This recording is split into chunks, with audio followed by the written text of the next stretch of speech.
আজকে আমাদের এই নাকাশিপাড়ায় এক সেমিনার হলে অ্যাটেন্ড করেছেন রাজ্যের সংখ্যালঘু সেলের সভাপতি এবং ইটাহারের বিধায়ক জনাব মোশাররফ হোসেন সাহেব।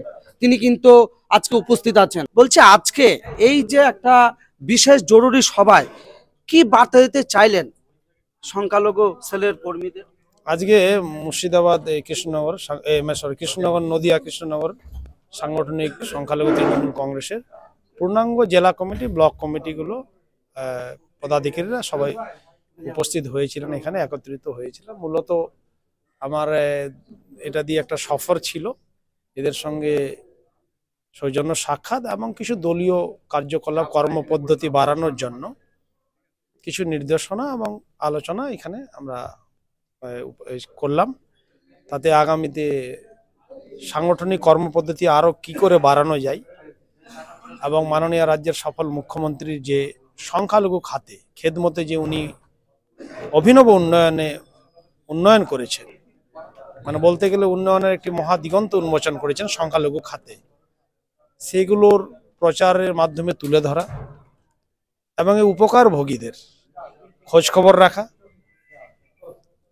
আর আগামীতে আরও সাংগঠনিক কর্মপদ্ধতি বাড়ানোর জন্য জেলায় কি মাপে সংখ্যালঘু তৃণমূল কংগ্রেসের ব্যানারে বিভিন্ন সভা সমিতি ইত্যাদি মানে ব্যবস্থাপনা করা, সেইগুলো নিয়ে মূলত নির্দেশনা বা আলোচনামূলক কথাবার্তা এখানে আজকে আলোচিত হয়েছে। তাতে খুব সুন্দর সুদৃঢ়ভাবে এখানে আজকে এই সভাটা হল সভা হলো, সেমিনার হলো, ভালোভাবে বিভিন্ন সাংগঠনিক কর্মপদ্ধতি উন্নয়নকে সামনে রেখে আরও প্রচারণার সামনে আনা এবং সাম্প্রদায়িক যে বিজেপি আছে যারা মূলত পার্শ্ববর্তী রাষ্ট্র বাংলাদেশে বিশৃঙ্খলার কারণে এইখানে সুকৌশলে ষড়যন্ত্র করে তাদের যে সহিংসতা করা বা মিথ্যাচার করা, এগুলোর দিকে নজর রাখা এবং এই সকল বিষয় নিয়ে সব মিলে একটা আলোচনা হয়েছে, সভা হয়েছে।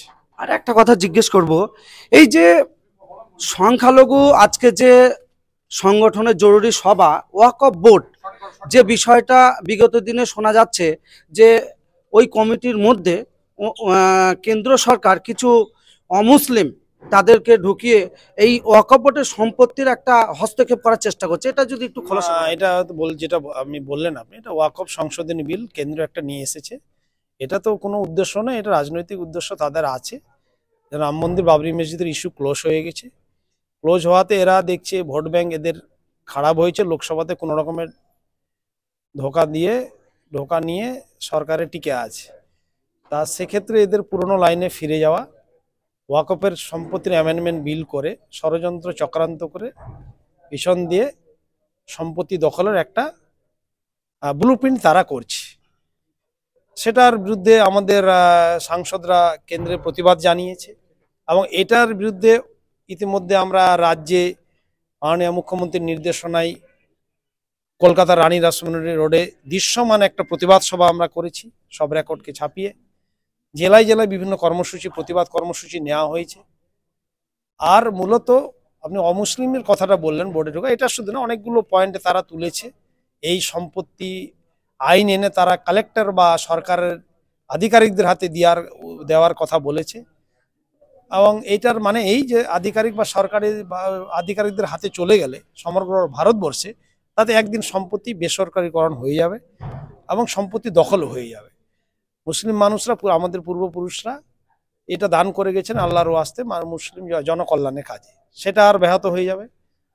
আর এখানে মহিলা সদস্য ঢোকাতে বলেছেন এই বোর্ডে, আর মহিলা সদস্য অলরেডি এই বোর্ডে ওয়াকফ বোর্ডে পশ্চিমবঙ্গ ওয়াকফ বোর্ডে আছে, আইএস আছে সামা পারভিন।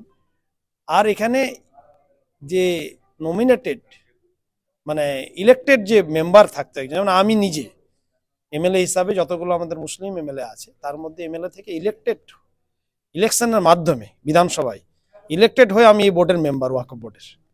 এই প্রথাটা তুলে দেওয়া, নমিনেশন করা মানে যে কাউকে ঢুকিয়ে দেওয়া ক্ষমতায় হাতে নেওয়ার জন্য। এবং অমুসলিম এখানে দেখুন, একটা কোনো জায়গায় কোনো যদি কবরস্থান বা মসজিদের জায়গা নিয়ে কোনো সমস্যা হয়, তাহলে সেই জায়গার হাল শুধরাবে আলোচনা করে মুসলিম সমাজের মানুষজনে বসে, ওরা এই গ্রামবাসী বসে ঠিক করে। তেমনি ক্ষেত্রে সনাতনী হিন্দু সম্প্রদায়ের ওখানে যদি কোনো শ্মশান বা কোনো জায়গা নিয়ে সমস্যা হয়, ধর্মীয় জায়গা নিয়ে, মন্দির বা অন্য কিছু নিয়ে, তারাই সেই মন্দির কমিটি বা গ্রামবাসী কমিটি তারাই সেটা মেটায়। তাই এই ক্ষেত্রে কেউ কারোর সাথে হস্তক্ষেপ করে না, যায়ও না, ডাকলেও যায় না। কাউকে কেউ ডাকলো এই সমস্যা হয়েছে আসুন, যায় না। এটা কিচ্ছু না, এটা একটা গন্ডগোল বিশৃঙ্খলা লাগার চক্রান্ত। এবং এখানে অনেক হিন্দু সমাজের প্রতিনিধি ও মানুষজন বলেছে, আরে কি দরকার ছিল এটা হিন্দু সমাজের প্রতিনিধি এখানে ঢোকার? তাহলে কি রাম মন্দির ট্রাস্টে মুসলিম ব্যক্তিকে ঢুকাবে নরেন্দ্র মোদী? তিরুপতি ট্রাস্টে কি কোনো হিন্দু মুসলিম ব্যক্তিকে ঢুকাবে? তা কি হয়, যার যার যেটা ট্রাস্ট আছে সেখানে সেখানে যে সম্প্রদায়ের আছে তারা থাকবে, এই তো নিয়ম।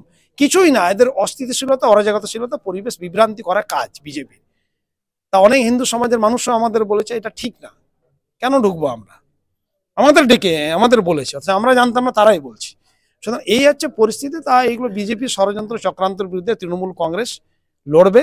ওয়াকফ বিল অ্যামেন্ডমেন্টের প্রতিবাদে আমরা মাঠে ময়দানে লড়াইয়ের সংগ্রামে ব্যাপক তীব্র থেকে তীব্রতর আন্দোলন, ডু অর ডাই আন্দোলন, গণ আন্দোলন, গণ প্রতিরোধ, এইগুলো আমরা কার্যক্রম আগামীতে নিচ্ছি। আমি এই জেলার সভাপতি, জেলা পরিষদ মেম্বার লিলুফার হোসেনকেও আমি বলেছি যে এটা আগামী ফেব্রুয়ারিতে এই মাদারের পূর্ণাঙ্গ কমিটি, আমাদের বিধায়ক সকলের সঙ্গে কথা বলে সকলকে নিয়ে বড় দেখার মতো দৃশ্যমান ওয়াকফ বিলের অ্যামেন্ডমেন্টের প্রতিবাদে, বিজেপির ষড়যন্ত্র চক্রান্তের প্রতিবাদে, অসাংবিধানিক ও গণতান্ত্রিক বিলের প্রতিবাদে আমরা এখানেও একটা নদিয়া, এই কৃষ্ণনগর নদিয়া জেলায় একটা বিরাট মাপের প্রতিবাদ সভা আমরা করতে চলেছি। অবশ্যই শুনতেই পেলেন বিস্তারিত। আজকে কিন্তু এক বিশেষ সংখ্যালঘু সেলের যে সেমিনার হলে যে একটা মিটিং ছিল, সেই সভাতে কিন্তু প্রচুর মানুষ উপস্থিত, এবং সেটাই বিস্তারিত তুলে ধরার চেষ্টা করলাম। আপনারা ভালো থাকবেন, সুস্থ থাকবেন, সকলকে ভিডিও দেখার সুযোগ করে দেবেন। আমি রাকিব মিডিয়া জীরণ বলছি। Hello India.